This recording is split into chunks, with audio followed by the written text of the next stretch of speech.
Alors, now I would like to introduce Claire Levallois. Claire Levallois is the coordinator of the share données personnelles, données et valeurs personnelles at the Institute of Mines-Télécom. Claire was, just for those people who were not there this morning, she was part of the group of the workshop on the futures of privacy, and you helped greatly to organize this day. So thanks a lot, Claire. So Claire, you are a lawyer. You are maître de conférence here at Institut Mines-Télécom. So what is your view? Where do we stand? Can you give us a bit of panorama from the legal point of view? Where do we stand? Yes. So in fact, the story begins in the 80s. And first of all, with the Organization for Economic Cooperation and Development, the OECD. In this organization, this organization adopted the first guidelines on the protection of privacy and transborder flow of data protection. The main this guideline, in fact, represent only a recommendation, mainly political commitments for the 34 member countries of the OECD, and it's a non-binding recommendation.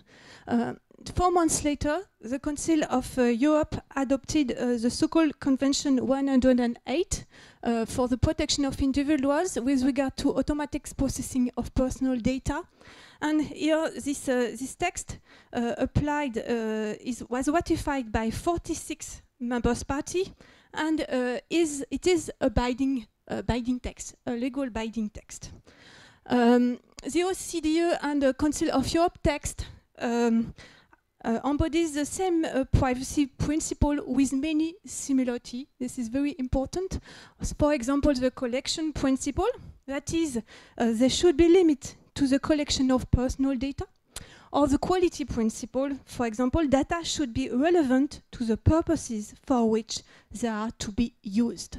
Also a principle about security measure, openness and individual participation. That means, for example, that an individual have a right to access and a right of coercion to his or her personal data. So this is the basic of this 7 principle. You have a difference because some difference in the Convention 108. This convention protect also special categories of data, what we call sensitive data, for example, sex life or political opinion. Also, Convention 108 provide additional safeguards for individuals and requires countries to establish sanctions and remedies. Concerning the European Data Protection Directive, this text was adopted in 1995, and in this directive we can find the same principle. They are very consistent with the OECD and Council of Europe agreements.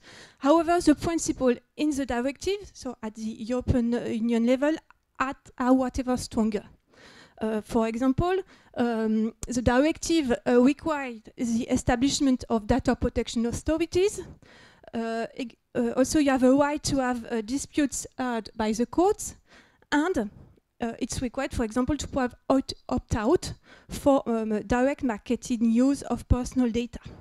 It's also required, as you said, a limitation on data export to third countries outside Europe. That is an adequate level of protection. So the level, even if we have the same principle in the directive, the level is quite stronger. That is why in 2001, in order to align Convention 108 with the EU directive, the Convention of the Council of Europe have been complete by a protocol regarding the role of independent authority and requiring data export limitation like the European directive. Now movement on the APEC standards. It was adopted in 2004. So the APEC is the Asia-Pacific Economic Cooperation, and it's adopted also a privacy framework. But at least to my point of view, which is a European point of view, it's a weak standard compared to the standard of the European Directive, for example. And for example, in the APEC privacy framework, do not limit collection to lawful purposes, or the APEC standard do not include the purpose specification principle. Moreover, in this privacy framework, you have a new principle, testimony, to my point of view, of the influence of the United States. For example, you have a principle of preventing harm, or the principle of choice, which are ambiguous as to their effect. And I think when they are implemented in different national laws, they are capable of a vast number of interpretation and implementation. So my next point is about, I will also quote Professor Greenleaf.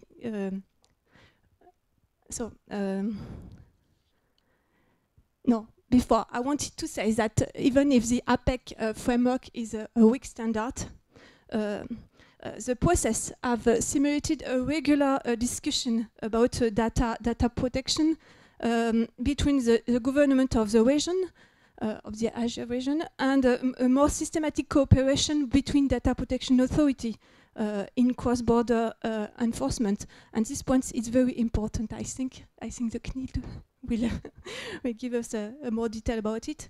And these different international agreements, these four agreements, have contributed a great deal to the development of consistency of national law.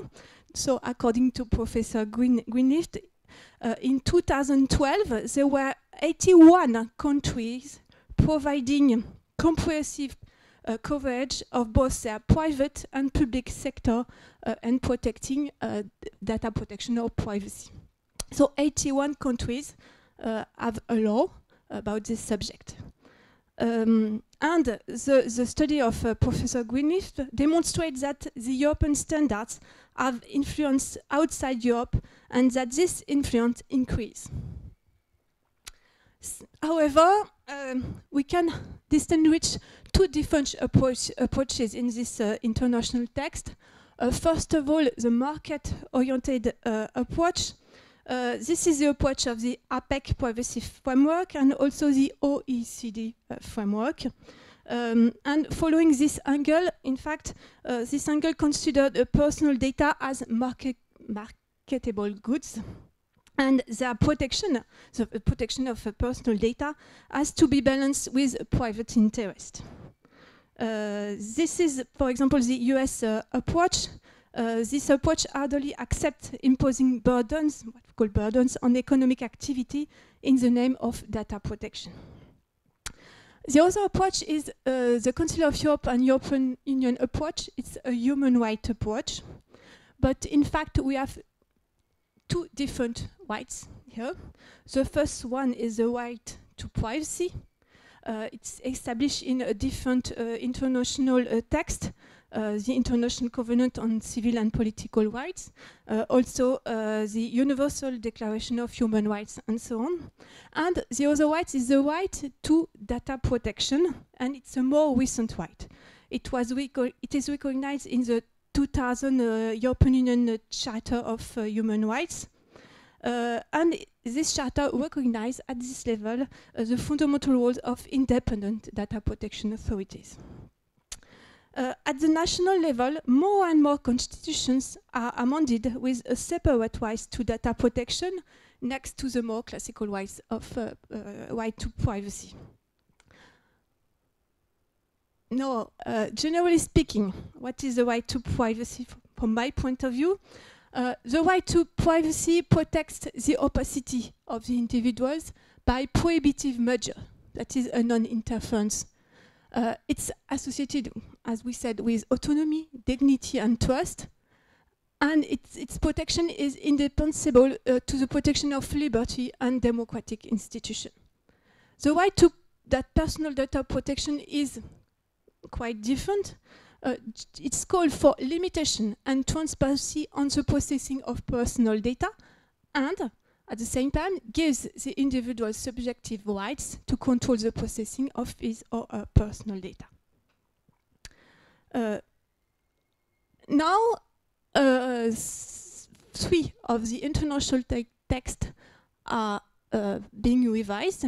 The OECD guidelines were updated this summer, and the Convention 108 and is being revised. There is discussion about it, and it's the same at the European level. Donc the review of these 3 texts all points in the same direction. In fact, first, the core principles have proved to be capable of adapting to the evolution of the technology, but at the same time, there is an increased focus on implementation and enforcement. So here, the keyword is really more effective protection in practice. So how to do that? For instance, the newly OECD guidelines strongly emphasize on accountability of organization. That is, an organization data controller must have a data privacy management program and to be prepared to demonstrate it is appropriate at the request of data protection authorities. These guidelines also introduced the concept of privacy risk assessment, and you find the same concept in the draft regulation at the European level, and in this draft, the draft called about privacy impact assessments. Also, the newly OECD guidelines insert a data security breach notification.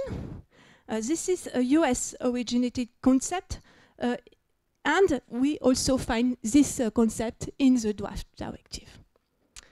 The newly OECD guidelines, next one, also include now a reference to privacy enforcement authorities. And however, you have some differences. For example, in the draft EU regulation, you can find a right to be forgotten, or also other new principles, such as the privacy by design principle. So my last slide. So the last question is, in fact, to know if it's important to have a new to produce new, in order to produce, how to produce, in fact, more harmonization at the international level. So the first option, as we said, could be a new draft convention. It was asked 3 weeks ago by the International Conference of Data Protection and Privacy Commissioner. But in fact, I don't think it's a good idea. Because, in fact, a convention like this can be subject to reservation by member states. It's normally a non-binding text, and it would take a minimum of 10 years, if at all, to adopt it. So we can have another option. This option would be to have states accede to Convention 108. This is possible. Because the Council of Europe has open accession to this convention to all countries. However, accession by non-member states of the Council of Europe is only open to those states with data protection legislation that have an appropriate level of protection. And for also different legal reasons, it can hardly create binding rights on behalf of individuals as far as third countries are concerned. Another approach is, in fact, the adequacy principle approach. In fact, it's an instrument of recognition of foreign data protection standards. This adequacy principle is in the European directive, and it's a fundamental concept in order to allow meaningful data exchange with countries outside Europe. This exchange is subject to adequate protection of personal data, but not necessarily full equivalent protection. I think it's very important. So it's an equivalent protection with the level of protection of the EU. That means that the first requirement covers certain key data protection principles that should be embodied in the third country's framework. And the second requirement, and it's very important, looks at available mechanisms to deliver a good level of compliance. So the mechanisms, we have different mechanisms, and it's not only the law mechanism. However, even if the list of adequacy decision of the European Commission is not impressive, this list is growing. Israel, Uruguay, and New Zealand are added recently. And I think it's also likely this list will grow in the future because in the draft regulation of the European Union, this draft regulation provides a more flexibility to allowing adequacy decision for a territory or for a sector within a third countries. So we will wait and see, but I think it will go. And finally, my last point is that I would like to emphasize the growing practice of cooperation among data protection authorities, both in Europe and in other continents, which can give considerable weight to more global privacy practices. For example, since 2010, the Global Privacy Enforcement Network has grown to include members from Europe, Asia, North America, and the Pacific. And the US Federal Trade Commission is playing a very active role in this network. My conclusion will be as follows. Since most data protection legislation is based on the same international documents, the fundamental principles of law are similar across regions of legal system. However, the differences in cultural, historical, and legal approaches to data protection and privacy mean that once one descends to the highest level of abstraction of this principle, there can be very significant differences in the interpretation of this principle. I do not think we will end up with full harmonization across the globe. However, a certain degree of diversity will still remain, and I think it is even desirable. Thank you. Bravo. Hein.